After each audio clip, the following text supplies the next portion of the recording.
Welcome back to Mani's world. ఈరోజు అండి పిల్లలకి ఎంతో ఇష్టమైన కలర్ఫుల్ ఫ్రైడ్ రైస్ అండి. క్యారెట్, బీన్స్, ఆలు ఫ్రైడ్ రైస్.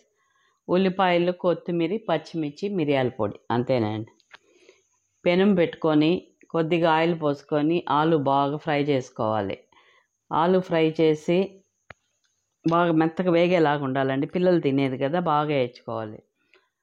ఆలు బాగా ఫ్రై చేసుకొని సైడ్కి పెట్టుకోవాలి. అది తీసేసి మళ్ళీ క్యారెట్ వేసుకోవాలండి. క్యారెట్ వేసుకొని అది బాగా మెత్తగా ఆయిల్లోనే ఉడికించుకోవాలి. కొద్దిగానే అండి పోసింది, 2 స్పూన్ల ఆయిల్తోనే అన్నీ అయిపోతుంది. క్యారెట్ బాగా ఉడికిపోయిందండి, తీసేసాను. మళ్ళీ బీన్స్ కూడా బాగా ఫ్రై చేసి తీసి పక్కన పెట్టుకొని ఆ మిగిలిన ఆయిల్లో సోంపు కొద్దిగా, ఒక 2 లవంగాలు, ఒక చిన్న ముక్క చెక్క, ఒక బ్రింజి ఆకు, ఇవన్నీ వేసి బాగా ఫ్రై చేసుకోవాలి. తర్వాత పచ్చిమిర్చి వేసుకోవాలి. దీని తర్వాత పచ్చిమిర్చి వేసుకొని పచ్చిమిర్చి, ఉల్లిపాయలు కూడా వేసి బాగా ఫ్రై చేసుకొని పచ్చిమిర్చి వేగాక ఉల్లిపాయలు వేసి బాగా ఫ్రై చేసుకోవాలండి.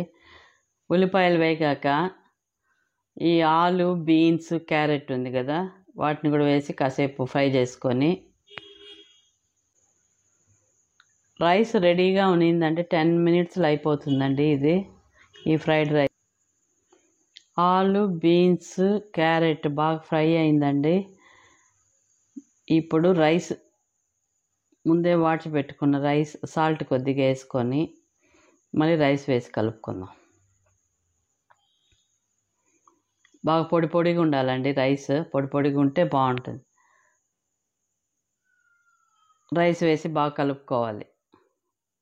అంతేనండి. ఇంకొకే ఒక ఇంగ్రీడియంట్ యాడ్ చేయాలి, ఏంటంటే మిరియాల పొడి. ఇప్పుడు మిరియాల పొడి కూడా వేసుకొని బాగా కలుపుకొని ప్లేట్లో తీసుకోవడం, అంతే అండి. అంతేనండి ఈరోజుకి వీడియో. నచ్చితే లైక్ చేయండి. Bye, thank you.